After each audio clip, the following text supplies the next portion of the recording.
Dope Discussions Podcast.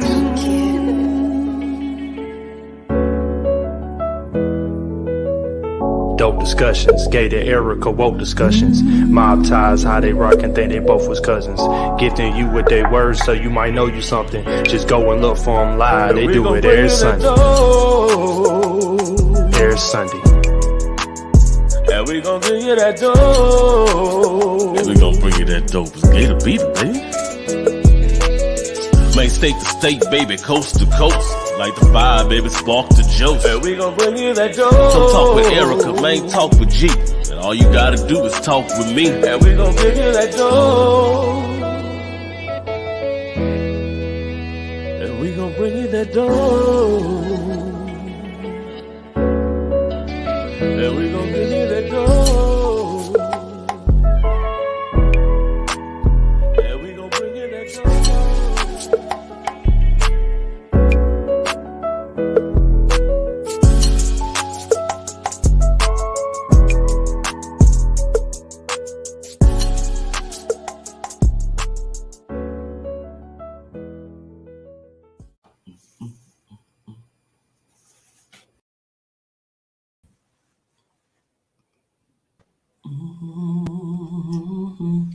Nothing but smooth sailing tonight.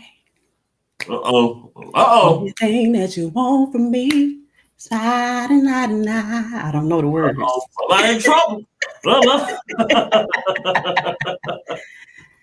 Hey. Welcome back to another Dope Discussion Sunday with your girl, Erica, and your boy. Gator Beater, baby. What's going on, everybody out there? Podcast world. Hey, come on in, party people. Good to see y'all. Hey, Tashira. What's up, Maurice? Hey, Cheryl. Welcome. We got another awesome show for y'all today. Come on in. Yeah, you see it, Tashira. She was getting down. I thought I was about to have to start asking, is there a heart in the house tonight? Hey, Pastor Gator. Hey, what's going on? Y'all. Yeah. All right. So one of our guests backstage said they're hearing an echo. Is it me? Do you hear me echoing? I don't hear you echoing. I do not. Oh, it might have been her. She fell off. So we'll get her back. Oh, yeah. Okay. Nobody else heard an echo. Okay. Yeah, every once in a while, we get a little echo going. That's all right. All right. So how has your week been, Gator? I mean, it's like you be MIA. I can't get a peep or whisper nothing out of you during the week. So, I'd be like having my 3 jobs, but I only had 2 jobs now. But you done narrowed it down to 2? I think, now I narrowed it down to 2, but I think I told you I'd be like out there like almost 18 hours a day doing my thing. And this weekend was All-Star weekend. I'll be too tired. I'll be seeing, I'll see stuff go through in the admin. I'll be like, yeah, I can't even do it because I'm in a meeting. I can't do it because I'm trying to do something. I can't respond. Yeah. No, this weekend was All-Star weekend. So I was out till 5 o'clock in the morning driving naked people around Atlanta. So, yes, we were talking about that backstage. So how was All-Star weekend Atlanta? I know it was crowded and packed. Nobody was wearing a mask. Nobody was wearing clothes. Nobody wasn't wearing nothing. Not at all. And then they had the nerve to be, no mask, no nothing, and feel very empowered by the fact that they didn't have, no mask on. And I'm not talking about the non-melanated folks. I'm talking about the Yeah. So yeah.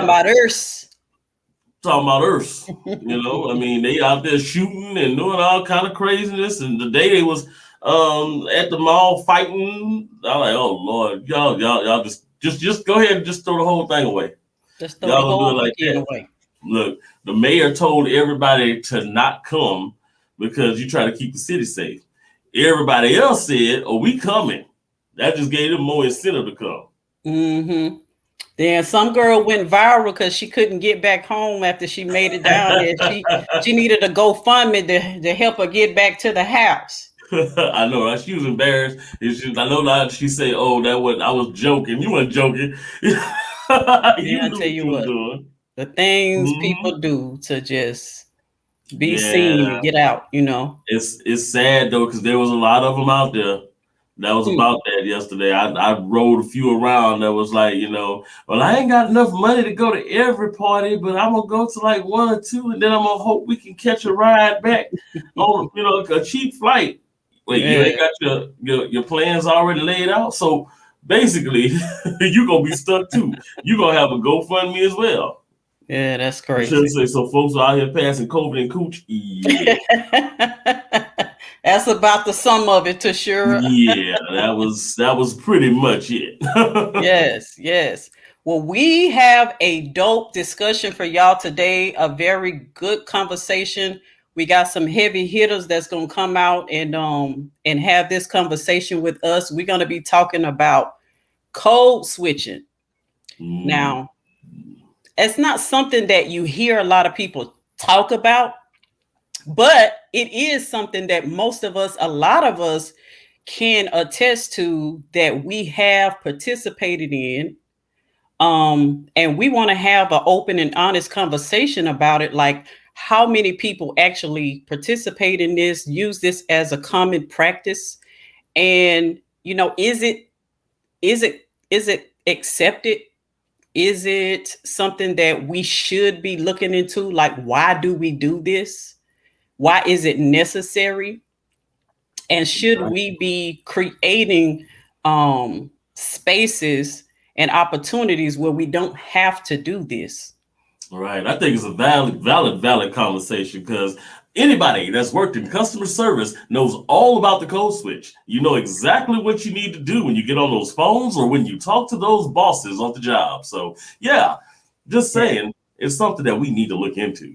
Yeah. So Tashira, she says she does not know what code switching is. Code switching is, and it's a lot more prevalent in black culture.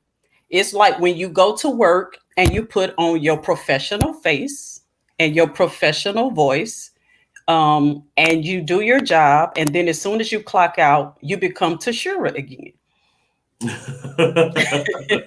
And most of us do this out of survival. We feel like we will be more accepted. We will be looked at more professionally on our jobs. It will help us, advance in our careers, and it helps people of other races not discriminate against us so much, and accept us. So that is why we're talking about this. Yeah, and Tashira, you've been in customer service for a while, because I've been in it 17 years, so it's almost a natural thing. Eric, you've been in it for a while too, so you kind of know it almost comes second nature, and it's almost like we programmed to do it. Like certain people that you talk to, and all of a sudden be like, "Oh yeah, sure, how are you?" Instead of, "Man, what's going on?" All right, so we're going to bring out our special guest to go ahead and kick off this awesome conversation. First, we have Miss T, and she is from the Chats and Vibes podcast. What's up, Natasha? Tell the people who you are and tell them about your platform. I am Miss T. I host the podcast Chats and Vibes with Miss T. That's uncut, unscripted, right here in my virtual Mocha Lounge in Dallas, Texas. Yes, well, welcome. And I actually have met Erica before. I have never met you, Gator. So it's nice to meet you, and thanks for having me today. It's nice meeting you too. It's always a pleasure to have on beautiful guests. Yes, I joined Miss T on her podcast, and we had a great conversation over there, and so it was more than right that I have her over here, because she's a real good conversationalist. She gives me a real good vibe, and I really want to get her input on this topic. So we're gonna bring out our next awesome guest. She's not a stranger to the Dope Discussions platform, but we are welcoming her back, Miss Queen Cole from Like the Path podcast and from Royalty TV. What's up? Hey, everyone. Good evening. How is everyone? Hey, welcome back. How are you? I'm doing well. I had to bring my purple lips to the Yes. dope discussions. It look a little pink, but on the tube it say purple. Yes, when you see the purple lips, you know there's some dope discussion going on. Yes. So thank you for having me on again. I appreciate it. Thank you for being here.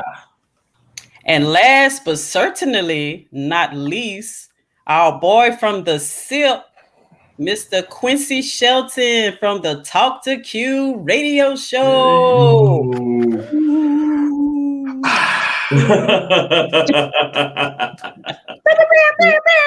What's going on, people? How's it going? Gator, your theme music, nice to meet you. Nice to virtually meet you too, Q. I gotta say, you look like trouble. Who, me? Yeah, that owl. You. Who? Oh, you. No. I am the complete opposite. I am as harmless as they come. I am rated G, okay? I'm like Disney.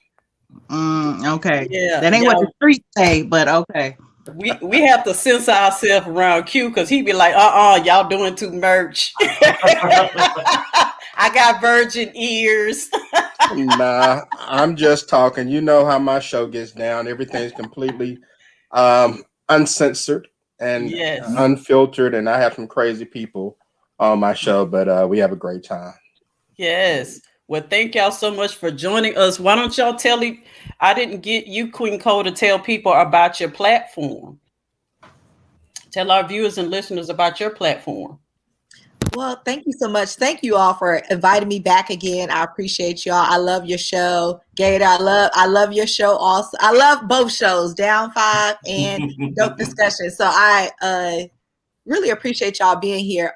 My podcast, Like the Path Podcast, is an inspirational podcast. You're going to come there. You're going to hear about different people that have been through different journeys of life and how they made it through. I've had Gator on there, Erica. I got to have you on there, especially this year with all the great ladies that I always have great ladies on there. So it's rarity when I get guys. Gator was on there. We did an episode, Killer Mike for President. It got over 100 plays. It was awesome. And then Q, I've had him on Royalty TV just here recently. So I love the podcast world. Miss T, I met her virtually also. So I'm glad to be here tonight and discuss with you all. Yeah. Like the Path on all platforms. Jump on in. Yes. And go ahead, Quincy Shelton. Tell us about your platform. All right. I am the host of the Talk to Q radio show. No experts, just opinions. It's a show for people to come into the virtual world and discuss whatever the trending topic may be. Now, we mainly discuss relationships, but we get into current events, politics, whatever the trending topic may be. And basically what happens is you come into my virtual world, I throw out the questions, and you get to answer them. Now, you don't have to be a podcaster or a celebrity or anything like that in order to be on the show. Your everyday people can join the show. Just, hit me up at talktoq.com. That's the website. I'm on Instagram at talktoq. That's basically where you can find me under anything. And if you're interested in having a certain topic discussed, or if you want to be a part of the show, then let me know. I'll be glad to have you on. We have a good time. I usually go on at least once or twice a week. Just depends on how things are going. And I want to wish everyone a happy Women's History Month. March is Women's History Month. I did a show with a young lady from the UK about women's history today, just to try to show you ladies some love, let you know that we appreciate you and we're still riding for you out here. I love it. Love it. Well, I appreciate all of you guys for spending some time with us today. What you got, Gator? No, I'm saying y'all got to hear his show, guys. If y'all want to get some of that old school, real talk radio vibe. Oh man, Q got that, man. And he got characters on his show. I'll tell you. Yeah, he got the characters. Make you mad, make you laugh, I tell you. So we're going to get into the topic of discussion today. What is code switching and why do we do it? And we're going to go around the table, and everybody, I want to get your personal opinion on what you think code switching is. And have you had personal experience with doing this yourself? So we're gonna start out with Miss T. I work in corporate also outside of what I do with the podcast world. And just like everything, there's a time and a place for everything. So some things you have to not just tone them down, you might have to just completely, turn it off.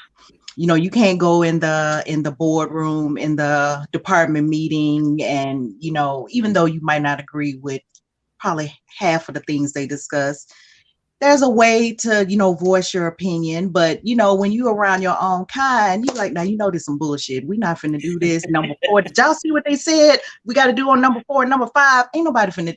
Yeah, but soon as the director come back in, but, is there a way that we can adjust and maybe, initiate or implement something else, but yeah, it's a time and place, but I think we all do it, whether it's to a big degree or small, we all do it.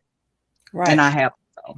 So do you think that we also do it with our own kind? Like, say, for instance, some of our people feel like if you talk too white or if you talk too proper, you're not Black enough. So a lot of times we will find ourselves switching up the way we talk, even with our own people, to fit in with them as well.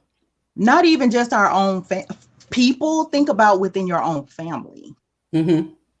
You might go to the cookout or the family reunion and the great aunts and grandmas, you have to put on a nice little facade for them. But then you go over here with your hood cousins, it's a totally different, thing. So yes. Yes. Yeah. How about you, Queen Cole? What is your personal experience with code switching? And you know what? I thought about exactly what Miss T just brought up, not necessarily with family, but I was thinking about with moms, because I know we do it in corporate America. It's like whenever I get on a phone call, my voice automatically is going into customer service mode, period. So I know that's usual, but then I thought, I was just like, what else can I think of? And I thought about when us moms get together sometimes that we do that. I know that I have, we talk about our kids, their endless accomplishments, how we're, balancing everything so perfectly. So that's another arena that I have definitely done it before. Like, my kids are doing fabulous. All my laundry is folded. There are no stains on my carpet. And, I'm jumping through fiery hoops at night, like just doing that to really, like Miss T said, have a facade. So wearing that mask to your peers at times just to make yourself appear to be, an upper echelon kind of thing. So that I've definitely used it in the mom arena. I'm a mom. I used to be a momager where, my kids are doing all these things and, I'm the mom that brings the best snacks and coordinate everything. So yeah, definitely code switching with our peers is a thing. Yeah. What about you? Talk to Q. Have you ever code switched on somebody? Absolutely. I think that is something that's done on a daily basis. It's hard to not do it for anyone who is a minority. It's kind of like what Maurice said in the chat room about, making white people feel safe, so to speak, that it's been a strategy for Black people to successfully navigate interracial interactions without having a negative impact on our well-being, our economic advancement, and sometimes even physical survival, if you talk about dealing with police. But as far as an example of what would make me do it, I do it like with my dad. Okay, my dad is 79 years old. I'm not going to talk to him the way I would talk to Gator, so to speak. I'm going to eliminate certain, slang, jargon. I'm going to adjust my vernacular completely to speak to where, it would be, I guess, on another generation's level, so to speak. So I won't be so fast and loose with what I say. So I think that everyone does it. It's just that if you're of a minority descent, then you do it a lot more than others. Right. What about you, Gator? Oh, yeah, definitely. I mean, this is something that I'm very familiar with. Like I said, I've worked in customer service for years and years, and it's just something that you end up doing. But I did it way before customer service. I did it back when I was in school because, I was always one of those people who studied and tried to make things, make good grades and all that. Well, I ain't studied, I ain't gonna lie. But I did make good grades, and I was, one of those smart kids. and I talked a certain way, and you know, kids in my class be like, "Why you talk white? Why you da-da-da?" So in order to keep from being ridiculed, sometimes I would literally go back into my little hood thing. You know, that's how I talk on the street with them. You know, but that's not necessarily. I just feel comfortable talking that way. You know, Right. it's just like that's how I do to have effective communication with these people. I think code switching, in a sense, comes down to just having effective communication with people of different ilks that you may have come across, whether it be those corporate people or whether it be those people on the street. You know, Q mentioned survival earlier, like, you know, knowing how to code switch when you're talking to the police. You know, hey, you know, in the hood, you got to know how to do it too, because some people look at you and think that you fake or you this or you that. And, you know, those distrust levels can become hazardous to your health. So yeah, I've definitely dealt with it. I think it's something that you naturally, some people naturally do now, just because they've had to do it for so many years. I'm one of those people. So this is my question for everyone. Do you think that it's fair that as African Americans, this is just something we have to adopt because we're constantly in survival mode? You have to be constantly aware of where you are and adjust yourself to your surroundings, when other races don't have to do that. Other races get to go freely and be who they are in every situation. Do you think this is something that's prevalent for Black people, or do you think white people have to do this as well? We'll start with Miss T. That's almost like a two-edged sword, because like Gator was saying, you can turn it on over here or act a certain way with the people, or should I say your people. But we know when somebody faking the funk. We know really, you know, that they really don't dress like that. Or even when they attempt to try to use certain slang or sayings, it just don't come off right. It don't sound right. So you can tell when someone is trying too hard. And even with those of the lighter persuasion, some of them, not all, they try to, I guess, relate to us on a certain level. No, they try not to, I guess, make us feel offended. Like we try to make them feel safe. Yes. They try not to offend us in certain ways. So I think we do it more in our culture, but I think those of the other cultures don't have to do it as much. Yeah, I actually wrote that down because this is something that's always pissed me off. Like when white people hang with us, they feel like they got to get extra ghetto to fit in. And it's like, dude, I don't even talk that ghetto. You don't have to talk extra ghetto to relate to me. And you can tell it's not something that they do often because it sounds so awkward hearing them talk like that or do certain things or try to say certain things. It's awkward. Right. What about you, Queen Cole?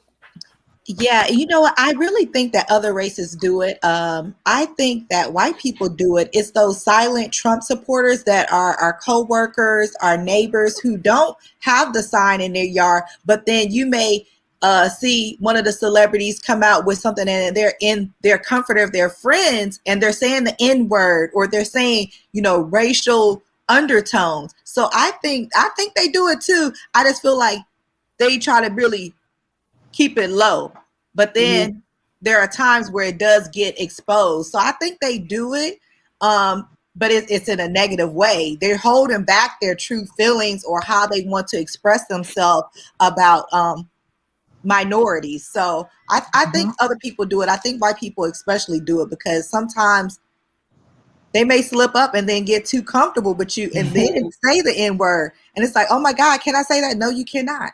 No, you cannot. No, not ever in life and next life either. Never. Never, ever. Yes.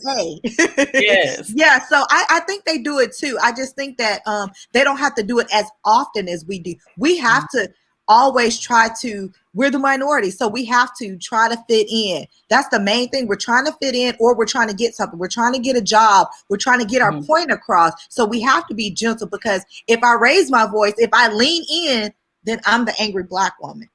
Right, But right. really, I'm want not that. angry. I'm just trying to get my point across. But sometimes when you have to code switch, you have to, okay, and Right. tweak your voice a little bit and smile a little bit more. Like, oh my gosh, you didn't know?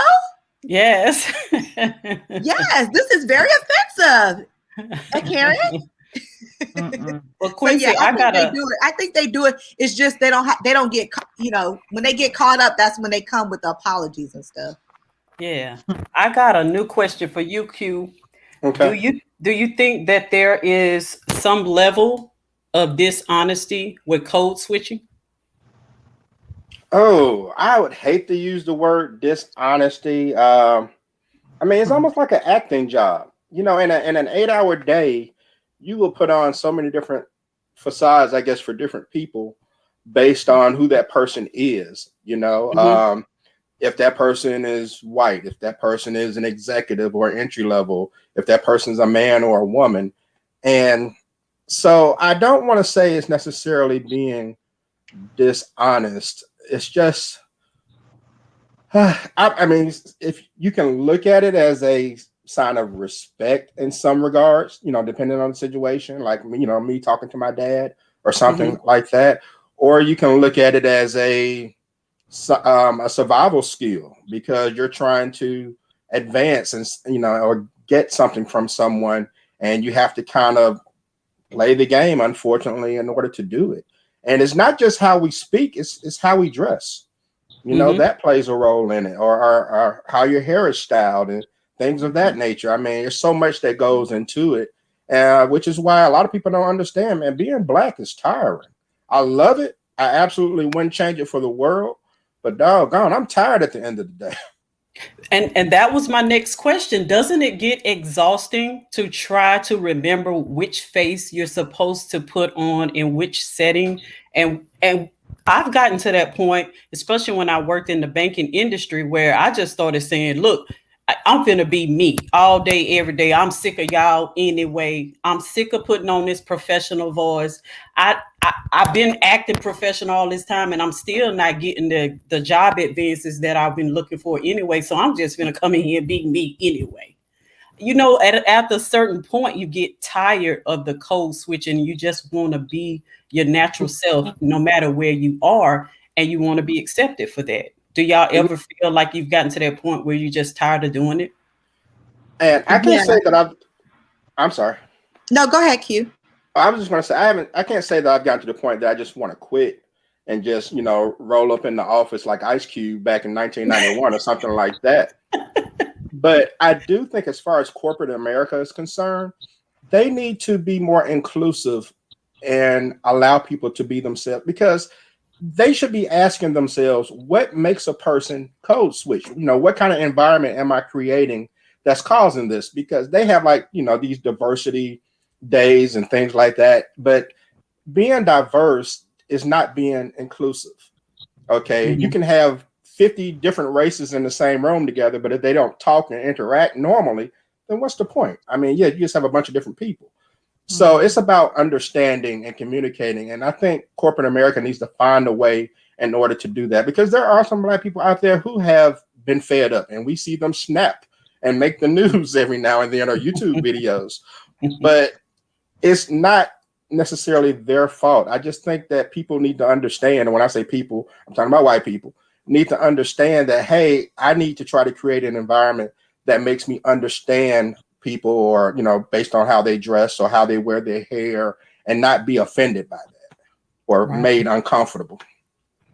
What about you, Miss T? You ever got sick of doing the code switch and you just want to take all the masks off and just wear one mask, one face? For the most part, I wear one mask. Good. Most of the people I work with, they know I'm loud. They know I cuss. They know I I pretty much am the same everywhere I go. But again, you have to know when to turn it on and turn it off.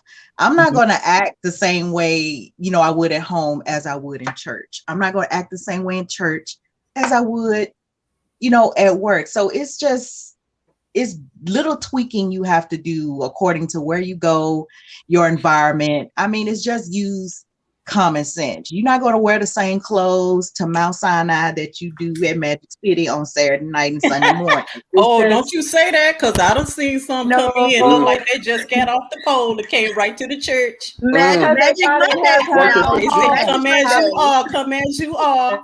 They left the wrong duffel bag in the car. They ain't had the right clothes, but they had to go get that communion and try to get back right with the Lord. Yeah. So, but for the most part, you know, you're not going to do certain things in certain places. At least I don't. I mean, that's just me. I know I'm not going to dress a certain way when I go here. I'm not going to talk a certain way when I'm around my elders, or, you know, you're just not. But some people do. And I think for those who do, just, you know, yeah. What about you, Gator? You just ever got tired and just said, I'm just tired. I just want to just be me, do me. Well, the crazy part is that I'm always me.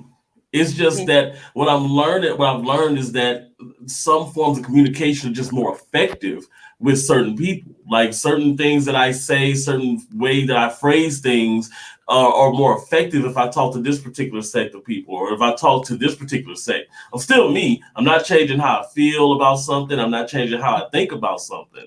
It's just that the way I communicate my thoughts is a little bit different with these people than it will be with these other people. So I don't really get tired of wearing a mask at all. You know, sometimes, to be completely honest, you know, I wish more people, this gonna come across weird, but I wish some people would kind of bottle up a little bit more, because when you see people acting really unprofessional in scenarios, because you ain't got to be white to be professional. You know, I mean, Black people got a professionalness to them as well. So if you see somebody acting unprofessional and they just like, oh, I'm just being me and no, you just being extra. Yeah. So that's the problem. Amen to that. I got a question for you, Queen Cole. We're gonna start it out with you. So, in code switching, do you think it's more about making other people feel more comfortable around you versus you feeling more comfortable in their presence? You know, it really depends on the situation. Last year I had the opportunity to go to a modeling gig, and I'm like, I ain't no model, I don't know what, but when I got there, nobody looked like me. So what my understanding was, once we got started, that I was the Black person, and I've never experienced that. And I'm like, so I didn't know how to feel, and I'm like, why don't I know how to feel? And so I was trying to be welcoming and approachable and like, oh, my makeup's fine. But then I went to the bathroom and I'm like, I keep saying this makeup. Let me blend this in. Let me take off some of my rosy cheeks. But I think it goes both ways. In that situation, I needed to make myself feel comfortable. They weren't uncomfortable. They were in their space, but I was coming to their space. So I had to make myself feel comfortable. So I had to engage them like, okay, you know, commonalities. What are we having for lunch? And, you know, what other experience do you have? You know, tell me all about yourself, you know, because we're vain. We want to talk about ourselves. So it really depends on the situation. I don't feel like there are some allies that will try to make us feel comfortable, but like Miss T said earlier, sometimes they just be trying to do too much and be too extra, and you like, I'm not even like that. So it really depends on the situation. But usually for me, as I'm trying to make myself feel comfortable, because with the question just previously, taking off the mask, like once I stopped working for corporate America and being an entrepreneur full time, I'm like, I'm not doing that. Matter of fact, I'm not going to have a client that I can't be myself around, because that's why they're hiring me, for my authentic self. I don't want to sell you a dream like, oh, I'm Queen Cole and I'm just all about, you know, da-da-da-da. Yes, I'm going to give you Black excellence, but if I make a mistake, I don't want you to be like, oh my God, all Black people do this or that, because we're usually the example. So there's also pressure to perform when you're in those spaces and you're the only one. So those are some of the things I think that make us code switch, and then also make us try to make them feel comfortable and make ourselves feel comfortable. Right. And that was leading up to my next question. How important is it for us as Black people to create those spaces and those opportunities and those jobs and those businesses where we don't feel like we have to code switch? We're running our own businesses, we're depending on our own income, and we can still show up as ourselves. Q, what you think? I think that's great in a perfect world, and there are a lot of people who are fortunate enough to do that. But I still think there's always going to be some code switching in some regard. Even when you're speaking with a client, you still have to address them a certain way if there's some type of disagreement or a negotiation process or whatever it may be. So it may not be on the level of what some people do in corporate America, so to speak. But I think that even from an entrepreneur standpoint, that there's still going to be some code switching involved, but it may not be as much or as much pressure being felt. It's not like you feel, okay, I'm representing the whole race and you already think that I'm lazy because I'm a Black person. So now I got to do everything I can to show otherwise. I don't think you have that type of pressure all the time if you're kind of doing your own thing, because a lot of times just by having your own business, it comes with a certain level of respect right there. But yeah, as far as that's concerned, I don't think it ever really goes away for us. How about you, Gator? I mean, I think it's important for us to, to create, I'm not saying create a safe space, but, if it's important for us to have our own businesses and our own Black infrastructure in general. I mean, but I wouldn't say it's important for us to do that for other people. Even, our Black people, to have them say, oh, well, I can come. Like there was a story a few months back about the Black restaurant owner who had those Black people in his restaurant cutting up. Yeah. That should not be an excuse, just because it's Black owned for people to come up there and show their ass. If that, but I mean, still be professional, still show excellence. So I wouldn't say we're creating that space specifically so that people can be themselves, quote unquote. But, I think it would be nice to have more Black businesses out there so that we can communicate with other Black people in a professional manner and maybe not have the looming issue with, oh, do they go, am I being white enough? Am I communicating, in a broad enough way to where this can be understood by everybody of different races? So I think it would be nice, but I don't think it's a necessity to do that. Yeah. I read an article, because when I knew we were going to do this show, I read an article about it, and it said that employees who feel like they have to code switch on a day-to-day basis have long-term psychological issues with it. They feel like they're not being themselves. They feel like they have to put on a caricature of themselves in order to be accepted and to advance in their careers. And like I think, who said it? Quincy said earlier, that's when you find some of those employees who just snap after so long because they're tired of doing it. They're tired of, walking on eggshells, and they're tired of trying to make everybody else around them feel safe when they don't feel like themselves in order to advance in their careers. So how do y'all feel about that? Because I believe that any person who feels like they have to live in survival mode for a extended period of time, there's going to be some kind of psychological effects with that. I think that there definitely is. I'm sorry. Go ahead, Gator. No. I was just saying that I feel like if you feel like you have to do that on a daily basis, you're gonna have PTSD low level. I mean, and you should start reevaluating the situation that you're in if you have to go to a level of code switching that takes you completely out of who you are, as a person. There's such a thing as good communication, and there's something like trying to be fake for people. And being fake, after a while, you lose your realness. So yeah, I think it's time to reevaluate. That's not an everyday thing that you should have to go through. Yeah, and it can also. Go ahead. I'm sorry. Go ahead, Q. I was gonna say, and you can also jeopardize your situation at home, as someone mentioned earlier, as far as when people say that you're acting white, so to speak, whatever that is, and because you just get into the mode so much that you become Carlton Banks, so to speak, and then people don't trust you or respect you at home, and so it has a lot of different psychological effects on people when they do it. Right. What you think, Miss T? PTSD, anxiety, stress, insomnia, weight gain, all of that probably would have those effects. I think I will probably be a little more concerned about the person that doesn't show anything, who has to go through that every day. Right. Putting on the mask and playing these roles to fit in, that go along to get along, and it seems to like roll off their back, and them the ones you might want to, when they leave the building, you might want to leave the building. and dig up in their backyard to see if anything buried back there. I know Leroy mad over here because he throwing shit up against the wall.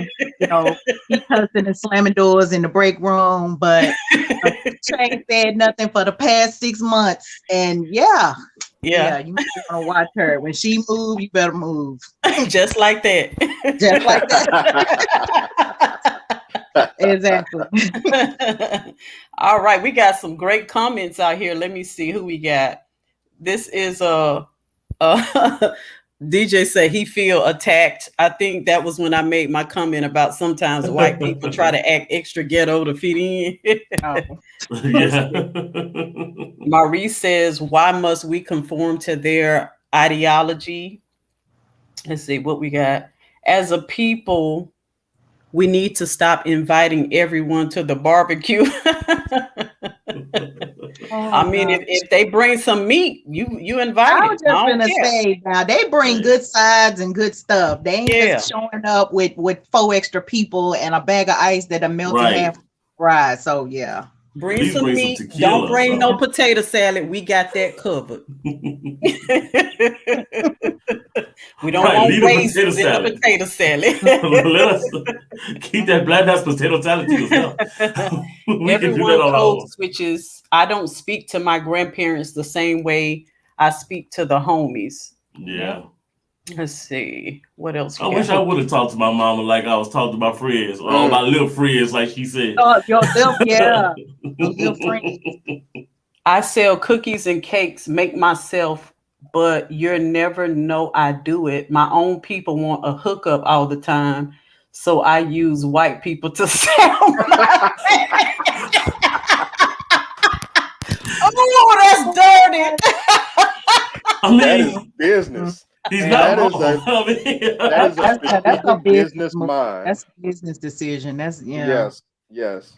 And it is funny that he said that because my youngest brother has a real estate venture that we went into, and we had to inspect our property, and it was in an area that is not our area, and the value was a nice size. And I said, we need to hire somebody that doesn't look like us. And he looked at me, he's like, I would not want to do that. He was adamant. He's like, no, we're showing up. And he's like, you know what? We're going to hire an inspector that don't look like us. Because they would, the people that would be interested would respect his opinion more than ours, even though we would be telling him exactly what we need from these people. And why do we have to do that? And that made me so mad. But I was like, I'm thinking about the bottom line. Right. So, yes. But other people don't have that dilemma, but we do. We have that dilemma. That's something that we can't get away from. Yeah. I think until a lot of these companies start to, like Q said earlier, start to explore more cultural diverse, like training, on the job training, to be able to learn the different cultures and to be able to make all cultures more open and comfortable in the workspace. Until that happens, there's always going to be code switching. And my question is it something that we automatically assume that we have to do, or is it a situation where you go in and then you feel like you have to do it because of the way you've been treated on the job? I think most Black people go on the job already assuming that they've got to conform to fit in and keep their job, rather than, having some type of experience where they feel like, well, I'm gonna have to switch up how I'm coming in here in order to keep my job. So do y'all think they assume it first, or something happens and then they do it? I think you have to read the room. You can't just assume, because it may be a laid back atmosphere where you can be yourself to a certain degree, and not have to do that. So that's what I do. I just try to read the room. If you're going on an interview and you can tell on interview, I'd be saying, I used to say, can I see the break room? I want to see where are the employees, at? How do they, if they're greeting or they're like, hey, if they looking like, then you sort of just read the room. That's how I'll do it. In any situation, if you're going to an event, read the room.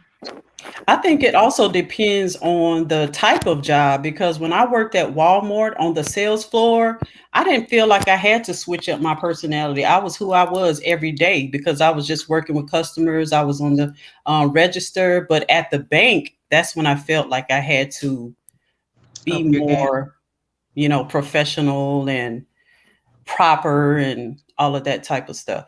So let me ask this. What's the line between code switching and being professional? Because they kind of a thin line there. Yeah, they can blur. Those lines can definitely blur. And in what way? What you mean? I mean, like when I go to a job interview, then immediately, of course, I have to be professional. I don't go in there just throwing around slang and throwing my feet up on the desk and, all that type of stuff. And I mean, so is that code switching? Is being professional code switching? I mean, that's the question I'm throwing out to you all.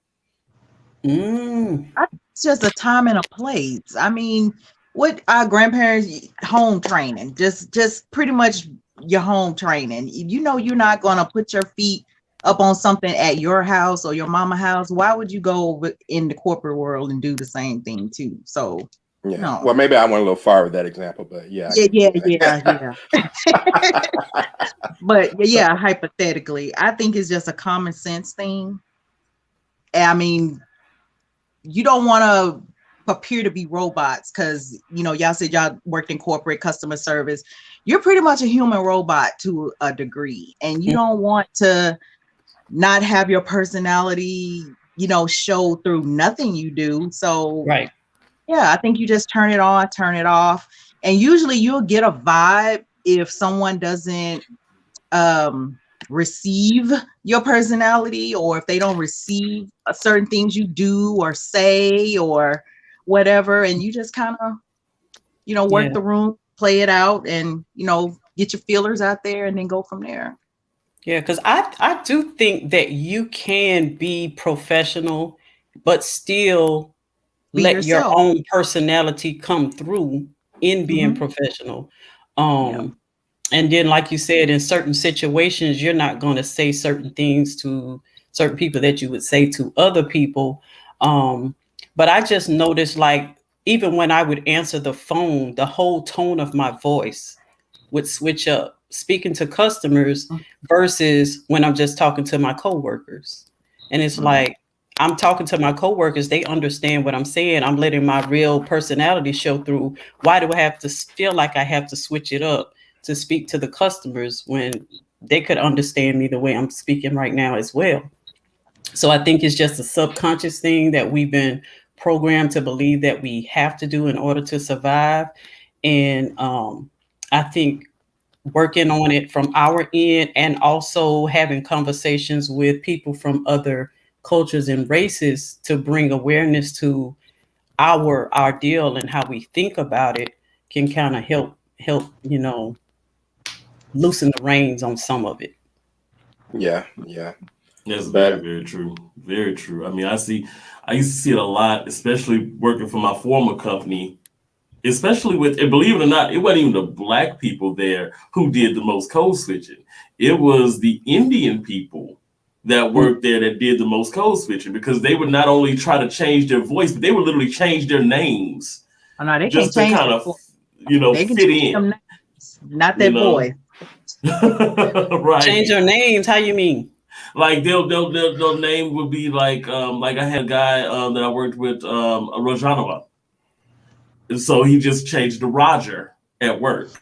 So he would be Roger at work. But then when you sent them the email, it'd be like, who is Roger? So like what is, but they would do that, and that would be common around, with the Indian employees that work there. And they had a lot of Indian employees that worked there. So they did a lot of that, a lot of code switching, and they were very much the types to, even in their dress, they used to have this thing where they were like, we want to dress more, conservative and, wear certain things because that's what the other people in the office wear. So, yeah, we encountered a lot of that with them. Wow. I tell you what, I'm in a place right now at the age of 46. You gonna get what you gonna get. Pretty much. In every situation. Pretty much. But I think in corporate America, leadership kind of determines what everyone else does. Leadership sets the bar because most people just want to blend in. You don't want to stand out for the wrong reasons, whatever that may be. You look at a place like a Google or a Yahoo or some of these, that may be driven by people who are a little younger than some of the older people we're used to working with. They may come to work wearing sneakers or come to work on a skateboard or something crazy, and it reflects throughout the whole company. Everyone is a little more casual. Everyone's a little more of themselves. So I think leadership kind of sets the tone for how everyone else responds. Definitely. Because everyone code switch, even Obama code switches. I mean, I remember back in the 2012 Olympics when Obama met the basketball team and he's just dapping everybody, giving bro hugs. And then he gets to the white assistant coach and shakes his hand. So, I mean, everybody does it. So I'm not saying it's necessarily a bad thing, but I do think they can make it better on people if corporations take it seriously and realize that it's an issue that can have a psychological effect. Yes. Politicians, man, do it a lot, because they are, and the reason why, like I said, it goes back to that communication. With somebody like Obama, he knows the most effective way to communicate to certain people that he's speaking with. So he knew that was probably going to be the most effective way to communicate with that white, coach, as opposed to the black coaches, because you're trying to endear those people to you. So if that means changing the way you communicate to them, then that's what you do. And that's what most politicians actually do. And there's another word for it when politicians do it, though. It's called lying. Basically. Exactly. So they're on a whole other level. The psychological, I can't even say the word, the psychological damage that it will do to them. I don't even think it exists, because I think to become a politician, you have to throw all that out the window anyway and be like, I have no soul. Basically. Well, I want to thank everybody for joining our panel discussion today. This was very awesome and eye-opening. I hope everybody that's watching got a lot of insight into the topic of code switching. And I hope it makes you go home and have those conversations with your friends and family and just, think about it. Think about, do we do it just because we feel like we have to? Was it something that was, passed down from someone else? Because I know a lot of times when you're growing up and your parents are teaching you about going out to get a job and you go on there and act like you got some sense. You go in there and you button up your shirt and pull up your pants and you make them people think you know what you talking about. Got some home. It give you a whole good talking to. So before we get out of here, we're going to let everybody give us their final thoughts about code switching. We're going to start with Miss Queen Cole. What you got for us? Yes, I just want to let everybody know that if you're in that space where you feel like, I have to code switch, I don't know how, I don't know how you can do it, but I suggest you talk with the upper management in creating a safer space if you're going to continue to work there. If you're not going to work there, but if you feel like, you know what, I'm going to be here the next 2 or 3 years, think about the people that are coming up behind you, or somebody that might be your assistant, and they might feel like they have to do that to you. So how can we engage upper management to make those changes in that workplace if we're going to continue to stay there? Now, if you ain't going to stay there, then, you know, throw them to the curb and go on. But if you're going to stay there, definitely make sure it's known in a respectful way, in a professional way, in a way that can be received, and action can be moved on. Since right now, I feel like this is a perfect climate for people to lean in and engage in this, because corporations want to be seen as diverse and inclusive. But when we put their feet to the fire and say, let's move on some initiatives, then that's where we're going to make those systematic changes in order to the next generations don't have to code switch. Like, I don't want my nephew who is 2 years old to have to code switch. I want him to come in and be his authentic self, a young Black intelligent man. Right. So that's my last point to say about code switching. All right, we're going to go to Miss T. What are your last words about the topic of today, code switching? My advice is be who you are. You are who you are. We are unique for a reason. However, there's a time and place for everything, and just know when to turn it on, when to turn it off, when to give it that hard hitter, and when to just pull back. But I don't think anyone should deny who they are just to please somebody who probably will give a less than a damn about you overall. So be who you are. Just use your common sense and make your elders proud. Like you got some home training. Y'all know how to act. Y'all know how to act. Come on now. How about you, Q? What do you got to say? What you want to leave the people with? First of all, this was fun. I had a good time. Thanks for having me. I think both ladies kind of summed it up. Basically, you have to, like Ms. T said, there is a time and a place for everything. And you have to know when to turn it on and turn it off. And it's unfortunate, but I mean, there's a way things should be, and there is a way that things are. And when you're dealing with reality, there's just a certain thing you have to do in order to survive it, you know? And so whether it's in corporate America, or whether it's dealing with a cop or talking to the neighbor down the street, you have to adjust to put yourself in a position to be successful at whatever it is you're trying to accomplish with the conversation. All right. And so whatever that takes, to a certain extent, like you don't want to lose yourself. Okay. You can't go too far to where you lose your identity, or to where maybe people are looking at you as what was Sam Jackson's character from Django. I mean, you know, you don't want to come off like that. So we have a lot of things as Black people, and I'll just speak for Black people because I happen to know a lot about being Black. I have plenty of experience. I'll say that as Black people, we really have it rough, because we're always having to fit in some shape, form, or fashion, even with some of our own. Okay, that's just how it goes. And so maybe at some point in life, you know, Queen Cole's nephew can live in a world where that is not as prevalent.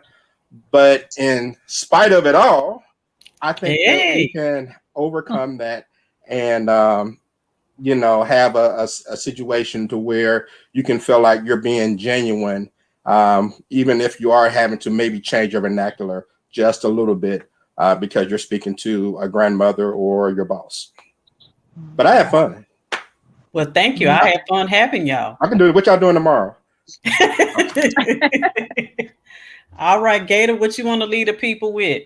First off, man, I love the product placement right there. I always buy the books digital, so I can't really I was trying to find like a copy on the phone, but